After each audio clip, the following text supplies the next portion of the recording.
नमस्कार दोस्तों, इस वीडियो में हम इन्फ्लेशन के बारे में जानेंगे, जिसे हिंदी में मुद्रास्फीति भी बोलते हैं। इन्फ्लेशन क्या होता है, इसके इफेक्ट क्या हैं और कितने टाइप का होता है, इसको मेजर कैसे किया जाता है।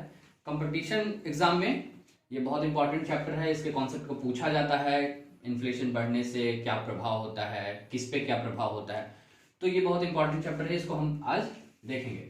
तो चलिए, सबसे पहले डेफिनेशन आप लोगों को पता होगा। इन्फ्लेशन क्या होता है? तो sustain rise in general level of price over a period of time in the economy. मतलब प्राइस का बढ़ना, किसी भी इकोनॉमी में प्राइस का बढ़ना, लेकिन सतत बढ़ना, sustain rise in general level of price.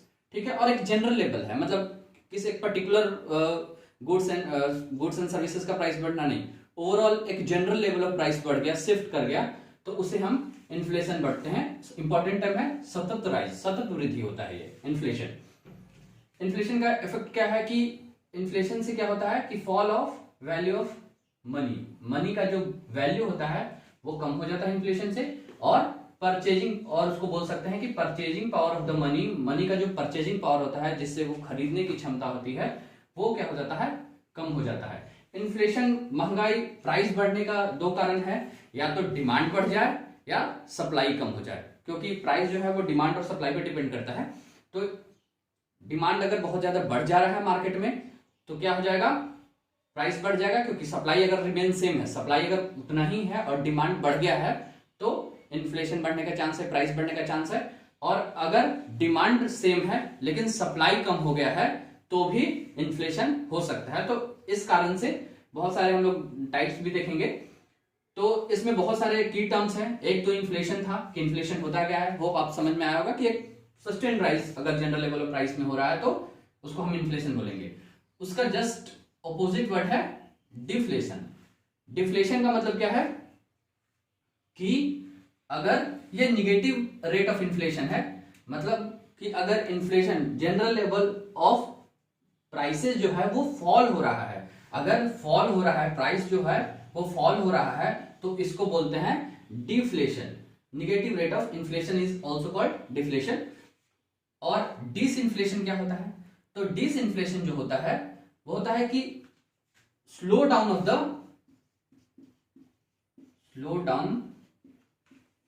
Of the rate of inflation. Inflation का रेट स्लो हो गया।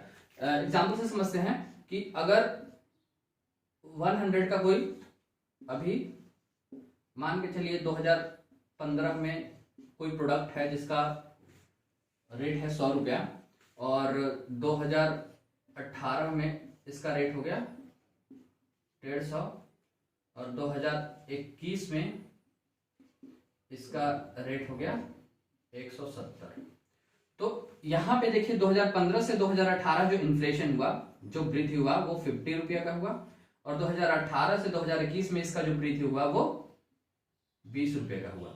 वृद्धि तो हुआ है, इन्फ्लेशन तो हुआ है, महंगाई हुआ है, लेकिन पिछले बार के कंपैरिजन में, पिछले साल के कंपैरिजन में इस बार का इन्फ्लेशन जो हुआ है वो कम हुआ है, स्लो रेट से, कम रेट से हुआ है। तो इसीलिए इसको क्या बोलते हैं, ऐसे जब रेट ऑफ स्लो डाउन हो जाएगा, रेट ऑफ इन्फ्लेशन, इन्फ्लेशन का जो रेट है वो स्लो हो जाएगा, तो इसको बोलते हैं डिसइन्फ्लेशन। डिसइन्फ्लेशन और डिफ्लेशन में देखिएगा, प्राइस कम, यहां जो राइज ऑफ प्राइस है वो कम नहीं हुआ है, यहां पे बस रेट कम हो गया है। जो जिस वृद्धि से बढ़ रहा था वो उस वृद्धि से नहीं बढ़ रहा, उस रेट से नहीं बढ़ रहा है। और इसमें तो प्राइस ही कम हो रहा है पहले के कंपैरिजन में। अब प्राइस जैसे ये 150 था, तो अब इसका, अब जो ये इस प्रोडक्ट का दाम अगर सपोज दैट 130 हो गया, तो इसके कंपैरिजन में इसका इन्फ्लेशन नहीं हुआ है, ये डिफ्लेशन में हो गया है। तो इसको बोलते हैं डिफ्लेशन और इसको बोलते हैं डिसइन्फ्लेशन। इसको आप लोग थोड़ा सा ध्यान रखिएगा, ये दोनों वर्ड्स कंफ्यूजन होते हैं। अब रेट के हिसाब से कि क्या रेट होता है, मतलब कितने तेजी से बढ़ रहा है इन्फ्लेशन, कितने तेजी से राइज हो रहा है प्राइस का, तो उसके हिसाब से और जनरल कैटेगराइज किया गया इन्फ्लेशन को। एक होता है क्रीप इन्फ्लेशन। क्रीप इन्फ्लेशन मतलब स्लो है, बहुत रेट नहीं है, हाई रेट नहीं है, लगभग 4% 5% से अगर बढ़ रहा है इन्फ्लेशन, इस रेट से बढ़ रहा है इतना, इसी पिछले साल के कंपैरिजन में इस साल 4% ज़्यादा बस बढ़ा है, तो इसको क्या बोलते हैं, क्रीप इन्फ्लेशन। और एक होता है गैलोपिंग इन्फ्लेशन। गैलोपिंग इन्फ्लेशन को मतलब कि यह है कि ये डबल डिजिट, जैसे 20%, ट्रिपल डिजिट, 200%, अगर डबल डिजिट और ट्रिपल डिजिट में अगर इन्फ्लेशन इंक्रीज होने लगा, इन्फ्लेशन होने लगा, जनरल लेवल ऑफ प्राइस जो है वो इस रेट से बढ़ने लगा, तो उसको बोलते हैं गैलोपिंग इन्फ्लेशन। और हाइपर इन्फ्लेशन तो और भी ज्यादा रेट, 4 डिजिट 5 डिजिट में अगर इन्फ्लेशन हो रहा है तो उसको क्या बोलते हैं, हाइपर इन्फ्लेशन, बहुत ज्यादा इन्फ्लेशन। जैसे कि 1920 में जर्मनी में हाइपर इन्फ्लेशन, 2020 में जिम्बाब्वे में आया था या जर्मनी में आया था, ये 2000 में आया था, सॉरी 2000 में जिम्बाब्वे में, अभी आया था 2015-16 में लगभग वेनेजुएला में आया था। तो इस टाइप के इन्फ्लेशन को हाइपर इन्फ्लेशन बोलते हैं, जो बहुत ज्यादा हाई रेट रहेगा। लोग बोलते हैं कि जिम्बाब्वे में एक ब्रेड लाख लाख रुपए का हो गया था, तो इतना ज्यादा ये हो गया था, मनी सप्लाई बढ़ जाता है। उसको हम आगे देखेंगे कि क्यों ऐसा इंक्रीज हो जाता है। एक होता है बॉटलनेक इन्फ्लेशन। बॉटलनेक इन्फ्लेशन का मतलब ये है, इसको स्ट्रक्चरल इन्फ्लेशन भी बोलते हैं। इसका मतलब ये है कि अगर गवर्नमेंट का स्ट्रक्चर, मतलब मार्केट का जो स्ट्रक्चर है, उसके कारण अगर इन्फ्लेशन हो जा रहा है, जैसे कि स्ट्राइक हो गया, जैसे कि वार सिचुएशन आ गया, तो उस समय अचानक से डिमांड बढ़ गया, या ब्लैक मार्केटिंग हो रहा है, जमाखोरी बोलते हैं, तो ये सब कारण से क्या होता है, अचानक से डिमांड बढ़ जाता है और सप्लाई रिड्यूस हो जाता है, या कहीं रोक के रख देते हैं कि ये चाहते हैं जो सप्लायर होते हैं वो चाहते हैं कि इसका प्राइस बढ़ने देते हैं, उसके बाद सप्लाई करेंगे। तो ऐसे इस टाइप से जब इन्फ्लेशन होता है तो उसको बोलते हैं बॉटलनेक इन्फ्लेशन। दो और टर्म को देखते हैं, नेक्स्ट दो टर्म है हमारा, और एक फिलिप कर्व और एक स्टैगफ्लेशन। ये भी एग्जाम में आता है, फिलिप कर्व क्या होता है और स्टैगफ्लेशन कंडीशन क्या होता है। तो फिलिप कर्व एक कर्व है जो इन्फ्लेशन और अनएम्प्लॉयमेंट के बीच में एक कर्व बना हुआ है। फिलिप कर्व के हिसाब से के अनुसार, इसके अकॉर्डिंग ये बोलते हैं कि अगर इन्फ्लेशन इंक्रीज हो रहा है तो एम्प्लॉयमेंट क्या होता है, अनएम्प्लॉयमेंट, बेरोजगारी क्या होता है, डिक्रीज होता है। बेरोजगारी क्या होता है, डिक्रीज होता है। इन्फ्लेशन राइज और बेरोजगारी डिक्रीज। कैसे होता है, छोटा सा हम समझते हैं कि देखिए इन्फ्लेशन क्या होता है। इन्फ्लेशन होने से ना, इन्फ्लेशन जैसे हुआ मतलब प्राइस बढ़ा, तो इन्फ्लेशन होने का मतलब यह है कि बहुत सारे अभी देखेंगे कि क्या इफेक्ट, क्यों इन्फ्लेशन होता है। तो इन्फ्लेशन मतलब कि मनी सप्लाई मार्केट में ज्यादा आ गया है, मनी सप्लाई आया है, इसका मतलब डिमांड ज्यादा है, और डिमांड ज्यादा है मतलब इन्वेस्टमेंट बढ़ जाता है, इन्वेस्टमेंट बढ़ जाता है मतलब प्रोडक्शन बढ़ता है, और प्रोडक्शन बढ़ता है तो इंडस्ट्री में जॉब अपॉर्चुनिटी क्रिएट हो जाता है। फिर से एक बार देखते हैं, अगर इन्फ्लेशन हुआ तो डिमांड इंक्रीज होता है, डिमांड बढ़ता है तो एक्सपेंडिचर बढ़ता है, इन्वेस्टमेंट बढ़ता है, और इंडस्ट्री में जॉब क्रिएशन का चांसेस होता है, जिससे कि जो बेरोजगारी है वो डिक्रीज कर जाता है।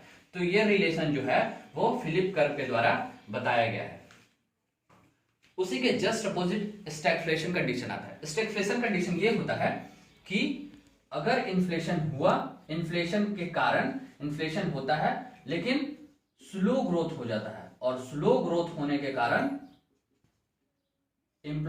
बेरोजगारी भी, अनएम्प्लॉयमेंट भी इंक्रीज होता है। इसका मतलब इन्फ्लेशन के कारण, इनडायरेक्ट बोले तो इन्फ्लेशन के कारण अनएम्प्लॉयमेंट बढ़ गया। अभी फिलिप कर्व ये बताया कि इन्फ्लेशन के कारण अनएम्प्लॉयमेंट कम हो जाता है, लेकिन स्टैगफ्लेशन कंडीशन एक ऐसा सिचुएशन है इन्फ्लेशन का कि इन्फ्लेशन होने के बाद भी बेरोजगारी क्या हो जाती है, बढ़ जाती है।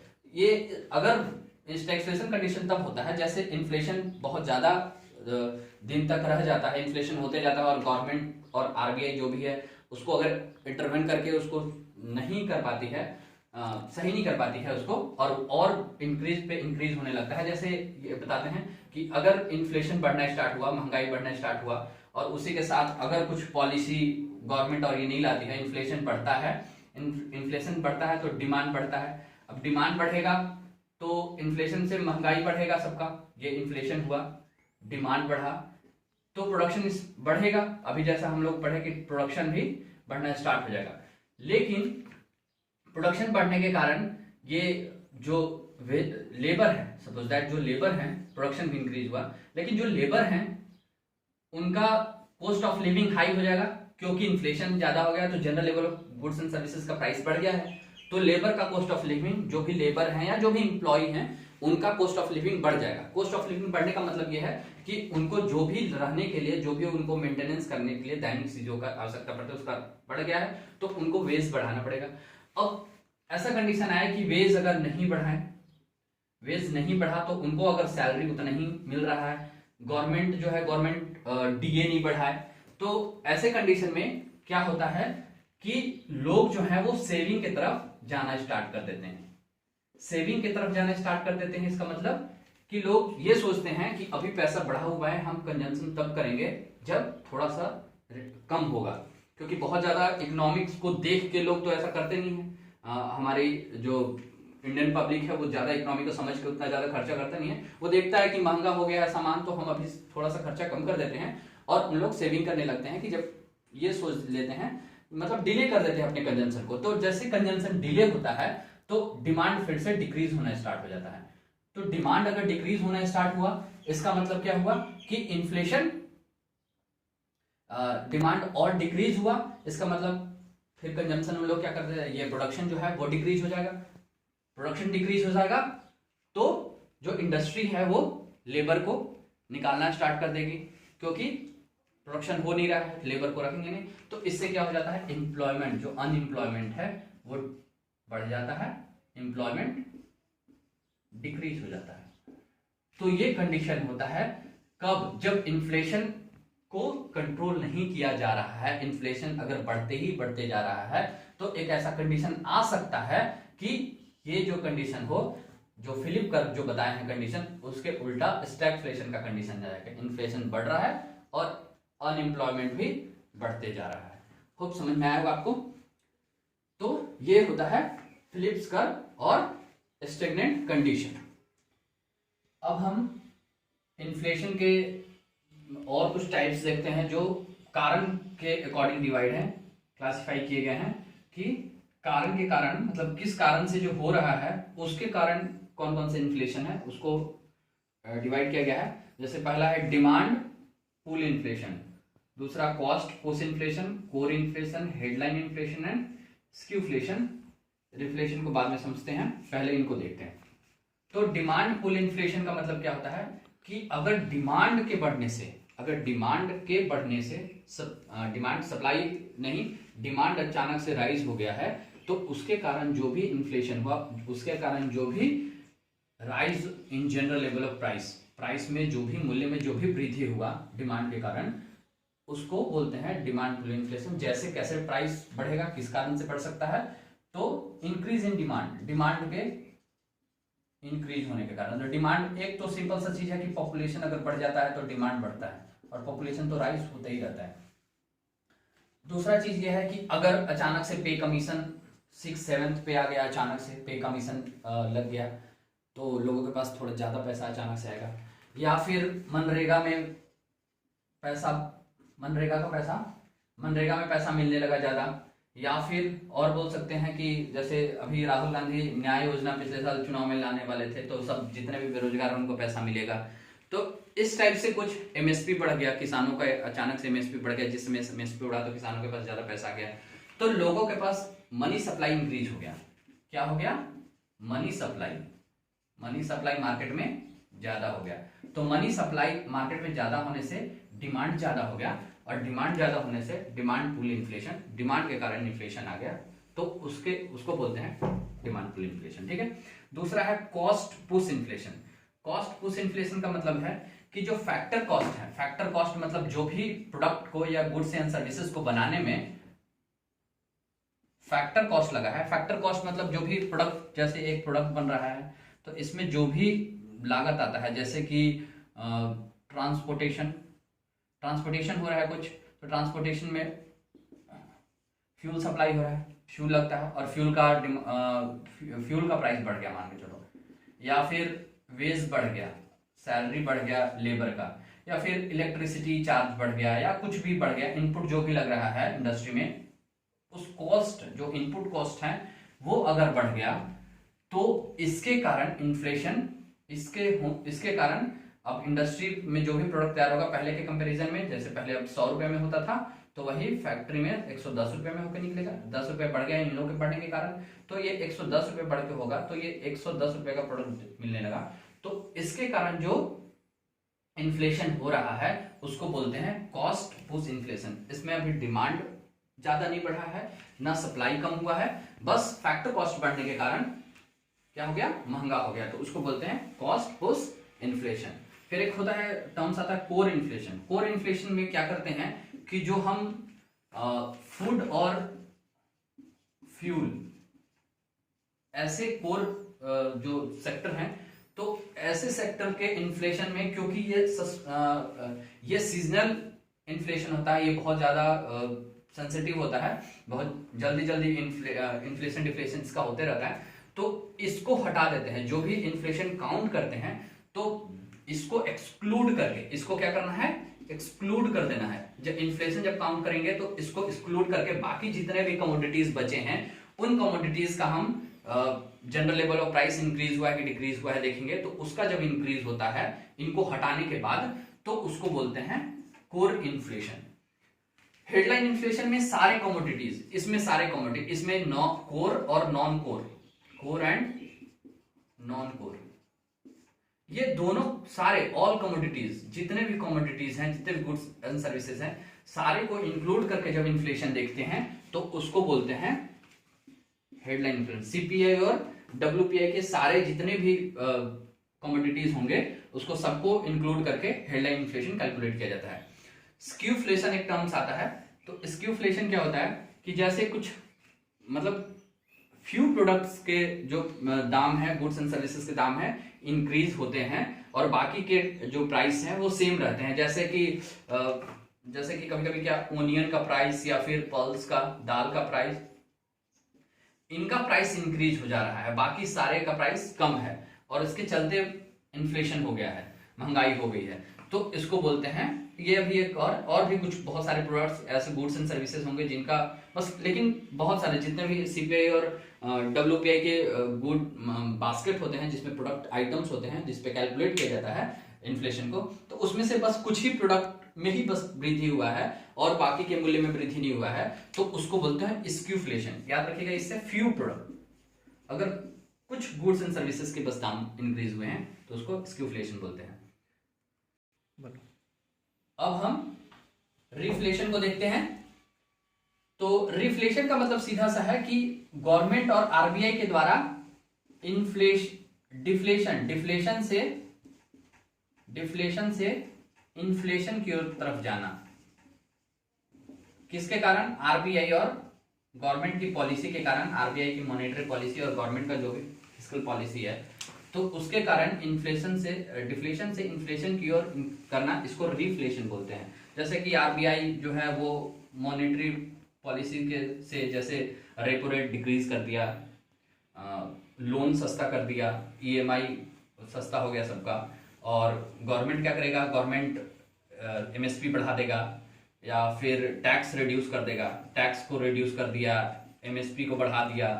तो गवर्नमेंट के ये सब कारण से क्या होता है कि मनी सप्लाई जो है मार्केट में इंक्रीज कर जाता है, और डिफ्लेशन जो होता है, डिफ्लेशन मतलब कि रिसेशन चल रहा है, स्लो ग्रोथ होगा। इन्फ्लेशन का मतलब होता है ग्रोथ बढ़ना, इसीलिए इन्फ्लेशन जो होता है वो पॉजिटिव चीज होता है। इन्फ्लेशन मार्केट इकोनॉमी में होना चाहिए, लेकिन बहुत हाई रेट से नहीं होना चाहिए, इन्फ्लेशन ट्रैप नहीं होना चाहिए। बाकी इन्फ्लेशन जो है वो पॉजिटिव चीज है, डिफ्लेशन होना जो है वो अच्छा चीज नहीं है, क्योंकि किसी भी डेवलपिंग कंट्री के लिए, क्योंकि अगर डिफ्लेशन होता है इसका मतलब यह है कि डिमांड कम हो रहा है, और डिमांड कम होने से ग्रोथ कम हो जाता है किसी भी इकोनॉमी का। तो इन्फ्लेशन जो है, तो गवर्नमेंट और आरबीआई क्या करता है कि डिफ्लेशन अगर हो रहा है, जैसे अभी कंडीशन चल रहा है डिफ्लेशन की तरफ, तो उससे इन्फ्लेशन में लाना है। डब्ल्यूपीआई का जो है बहुत रिड्यूस हो रहा है इन्फ्लेशन, तो इसके कारण हमें इन्फ्लेशन की तरफ जाने के लिए जो प्रोसेस होता है उसी को रिफ्लेशन बोलते हैं और कुछ नहीं है। इसके बाद इन्फ्लेशन के इफेक्ट को देखेंगे कि किस पे इन्फ्लेशन क्या इफेक्ट हो रहा है। तो इन्फ्लेशन के इफेक्ट को देखने के लिए हम लोग पहले देखते हैं कि कौन कौन इन्फ्लेशन से इफेक्ट हो सकते हैं। इफेक्ट ऑफ इन्फ्लेशन,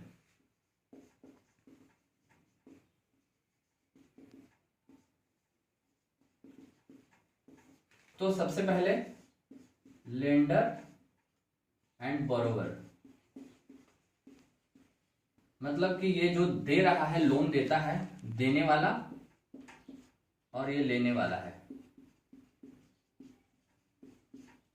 देने वाले को क्या हो रहा है, इन्फ्लेशन होने से इसको फायदा होता है, नुकसान होता है, और लेने वाले को क्या फायदा होता है। तो लेने वाले को फायदा होता है, लेने वाले को फायदा होता है, प्रॉफिट में जाता है, और देने वाले को ये नुकसान होता है, इसको नुकसान है, इसको फायदा है।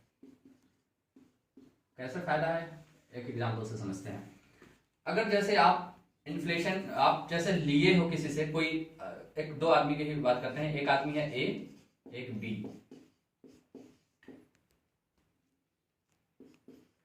अब ये इसके पास 100 रुपया था, इसको कोई सामान खरीदना था, सपोज दैट एक सामान था, कोई भी प्रोडक्ट था, वो 100 रुपए का था उस समय, प्रोडक्ट बी ये 100 रुपए का था, कोई भी वस्तु 100 रुपए का था, इसको खरीदना था। लेकिन ये उसी समय ये आ गया इससे पैसे मांगने कि हमें 100 रुपए की जरूरत है, क्योंकि इसको भी कोई एक प्रोडक्ट है एम मान लेते हैं, एक प्रोडक्ट एम है, इसको परचेस करना है।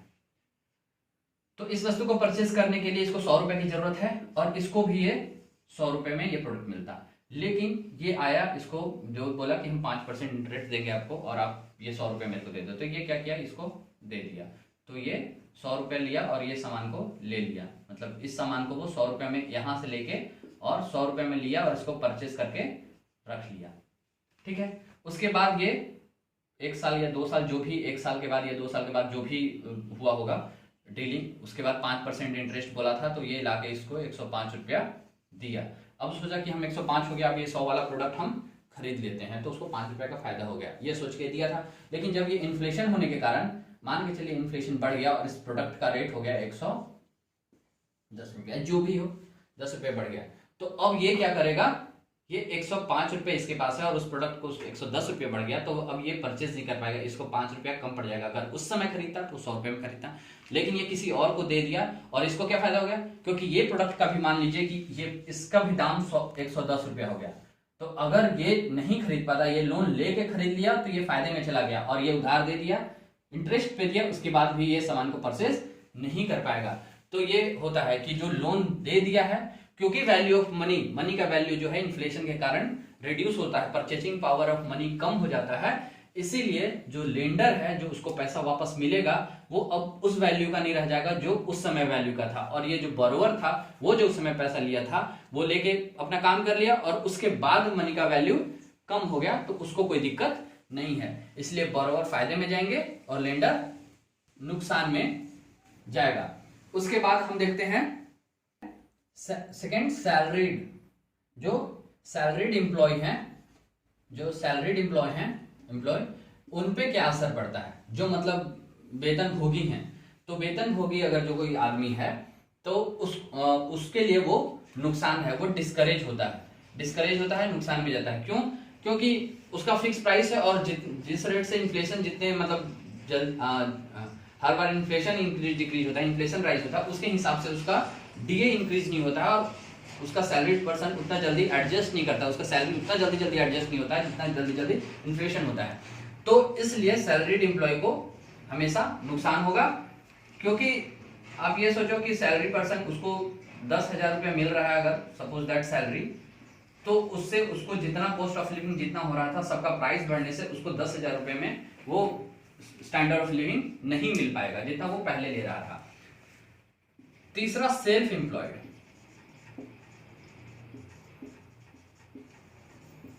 सेल्फ एम्प्लॉयड जो पर्सन है, उसके लिए कोई ज्यादा फर्क नहीं पड़ता है शॉर्ट टर्म में। शॉर्ट टर्म में तो इसको कोई ज्यादा फर्क नहीं पड़ेगा।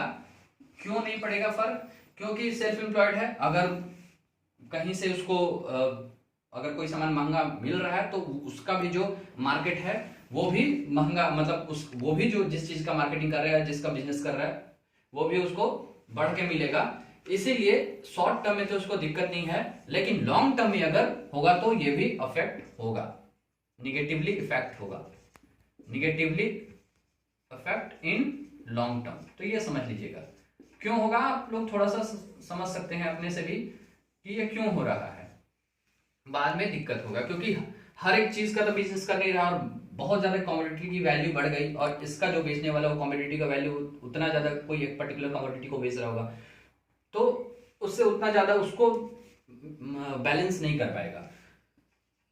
चौथा है सेविंग। अगर कोई सेविंग करता है उस समय, इन्फ्लेशन के समय सेविंग क्या है, सेविंग करना चाहिए नहीं करना चाहिए, तो सेविंग जो है वो करना सही नहीं है। ये ऐसे दिखा रहे हैं, इसका मतलब निगेटिव टर्म है, अगर ऐसे दिखाएंगे मतलब पॉजिटिव टर्म, उसके लिए पॉजिटिव है। जैसे बोरोवर के लिए पॉजिटिव, लेंडर के लिए निगेटिव, तो ऐसे ही है। सेविंग, क्यों सेविंग करना इंपॉर्टेंट है? क्योंकि वही अगर आपके पास मान के चलिए 100 रुपया भी है, और जिस सामान को आप या इन्वेस्टमेंट कर सकते थे या फिर जो सामान खरीद सकते थे, आप अगर उसको सेविंग करके रखे हो और उसकी वैल्यू, इन्फ्लेशन हो गया तो इसका वैल्यू जो है वो डिक्रीज हो गया, वो 100 रुपए का वैल्यू कम हो गया, और आप 100 रुपए रखे हो, सेव करके रखे हो, तो वो 100 रुपए का वैल्यू नहीं रह जाएगा।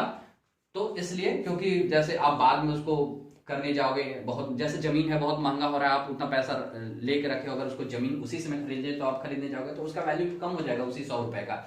तो इसीलिए आपको बहुत ज्यादा फायदा नहीं होने वाला है। तो सेविंग करने वाले को नुकसान होता है, तो सेविंग नहीं करना चाहिए इन्फ्लेशन के समय में, इन्वेस्टमेंट करना चाहिए।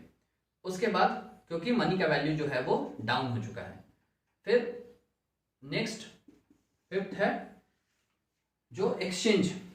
एक्सचेंज से पहले डिमांड देखते हैं। डिमांड क्या होता है, डिमांड में क्या असर पड़ता है, तो हम लोग उस समय से देखते आ रहे हैं कि डिमांड जो है वो हमेशा इंक्रीज हो जाता है। डिमांड इंक्रीज होता है, एक्सपेंडिचर बोलेंगे, डिमांड इंक्रीज होगा, एक्सपेंडिचर भी, इन्वेस्टमेंट भी इंक्रीज होता है, क्योंकि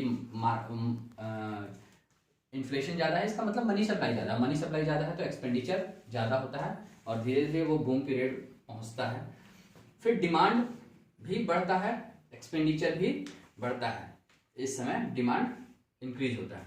फिर नेक्स्ट है कि अगर एम्प्लॉयमेंट में क्या असर होगा,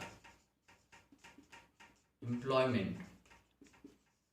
तो इन शॉर्ट टर्म हम देखे थे कि फिलिप कर्व, शॉर्ट टर्म के लिए फिलिप कर्व यूज होता है, लॉन्ग टर्म के लिए स्टैग्फ्लेशन कंडीशन यूज होने लगेगा।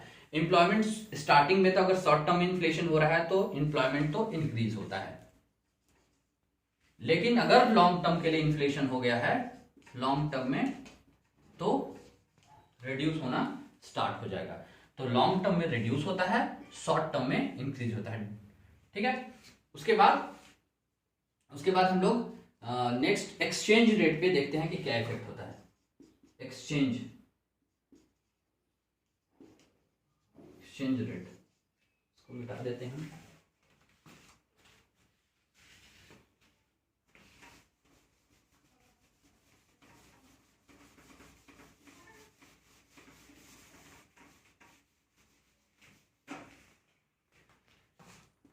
एक्सचेंज रेट,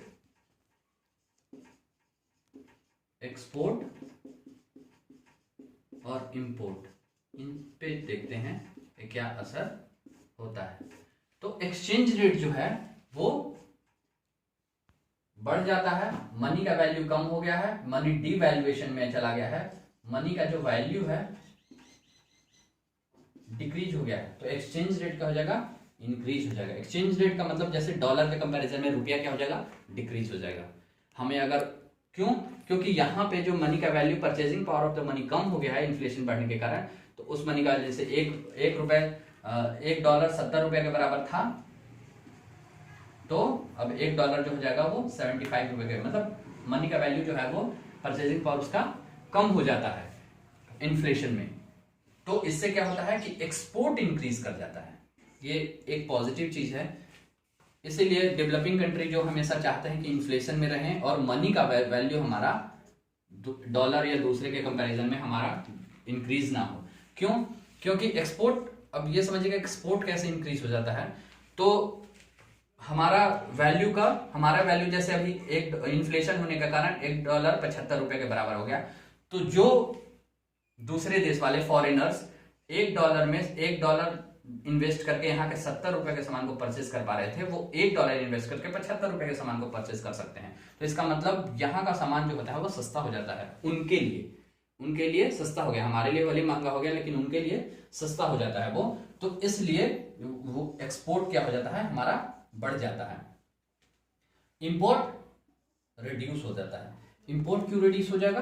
क्योंकि हमारा मनी का वैल्यू कम है, हम अगर कोई सामान अभी मंगाना चाहते हैं इन्फ्लेशन में तो हमको महंगा पड़ेगा वो सामान, इसलिए इंपोर्ट क्या हो जाएगा, रिड्यूस हो जाएगा। तो एक्सपोर्ट होता है, इसलिए कोई भी कंट्री जैसे चाइना या इंडिया अपने मनी के वैल्यू को बहुत ज्यादा मजबूत नहीं होने देता है। बहुत ज्यादा मजबूत होने से क्या हो जाएगा, मनी का वैल्यू, इसको आरबीआई कंट्रोल करता है कि मनी का वैल्यू बहुत ज्यादा डिक्रीज भी ना हो। बहुत ज्यादा डिक्रीज हो जाएगा, बहुत मजबूत हो जाएगा तो इंपोर्ट बढ़ना स्टार्ट हो जाएगा, तो हमारा जो डोमेस्टिक मार्केट है वो फॉल होने लगेगा। कोई यहाँ का सामान खरीदना ही स्टार्ट नहीं करेगा, वहां बाहर का सामान सस्ता हो जाएगा, तो डोमेस्टिक मार्केट फॉल कर जाएगा। इसीलिए हम लोग क्या करते हैं कि मनी वैल्यू को थोड़ा सा डिप्रिसिएट करके रखते हैं अपने देश का दूसरे देशों के कंपैरिजन में, जिससे कि हमारा एक्सपोर्ट ज्यादा हो और फिस्कल डेफिसिट कम हो। हम लोग ये देखते हैं कि इन्फ्लेशन से लड़ने के लिए आरबीआई क्या करता है और गवर्नमेंट क्या करता है। आरबीआई क्या करता है और गवर्नमेंट क्या करता है इन्फ्लेशन और डिफ्लेशन को कंट्रोल करने के लिए।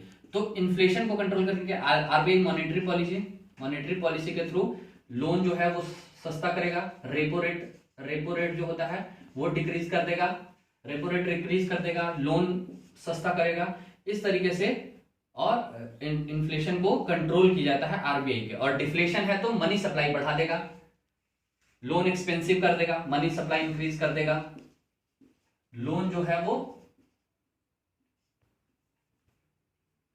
वो एक्सपेंसिव हो जाएगा, मतलब कि आपको लोन लेना महंगा हो जाएगा तो आप मार्केट में पैसा कम आएगा। इससे आरबीआई ये इन्फ्लेशन को कंट्रोल करने के लिए है या डिफ्लेशन के लिए है? इसके बाद गवर्नमेंट क्या करता है, तो अगर इन्फ्लेशन बहुत ज्यादा महंगाई हो गया है तो गवर्नमेंट क्या करेगा इन्फ्लेशन को कंट्रोल करने के लिए।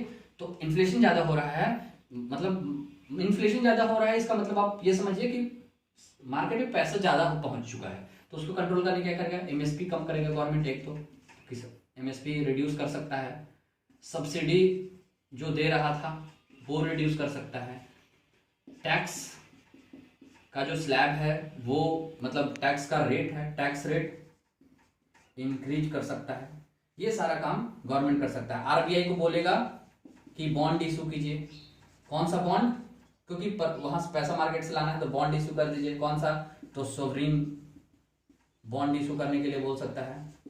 इन्फ्लेशन इंडेक्स बॉन्ड होता है, इन्फ्लेशन इंडेक्स बॉन्ड ये इशू कीजिए। और इसके उल्टा अगर डिफ्लेशन जैसे अभी का कंडीशन है तो अभी का कंडीशन जस्ट उल्टा, गवर्नमेंट क्या करेगा एमएसपी बढ़ा देगा, सब्सिडी देना स्टार्ट करेगा, स्टिमुलस पैकेज देना स्टार्ट करेगा, टैक्स रेट में कमी कर देगा, टैक्स में छूट देगा।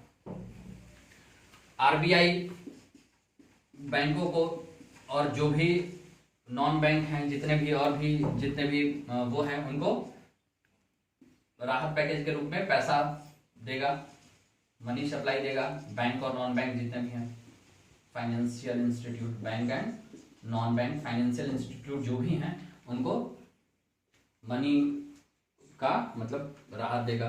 तो ये सारा करके आरबीआई और गवर्नमेंट जो है मनी को, इन्फ्लेशन को वो करते हैं। इन्फ्लेशन जो टारगेट है हमारे देश का वो इन्फ्लेशन टारगेटिंग किया जाता है गवर्नमेंट के द्वारा कि कितना इन्फ्लेशन होना चाहिए, क्या इन्फ्लेशन होगा। तो इन्फ्लेशन को एक्चुअल में मेजर दो तरीके से करते हैं, इन्फ्लेशन मेजरमेंट के तरीके हैं। इन्फ्लेशन जो मेजरमेंट होता है वो सीपीआई और डब्ल्यूपीआई, सीपीआई और डब्ल्यूपीआई, कंज्यूमर प्राइस इंडेक्स और होलसेल प्राइस इंडेक्स, इन दो तरीके से इन्फ्लेशन को मेजर किया जाता है। इसमें होलसेल लेवल के प्रोडक्ट, इसमें केवल गुड्स होते हैं और इसमें गुड्स एंड सर्विसेज दोनों को काउंट किया जाता है। तो ये हम लोग देखेंगे नेक्स्ट वीडियो में डिटेल के, थोड़ा सा और ज्यादा अच्छे समझाने वाली चीजें हैं।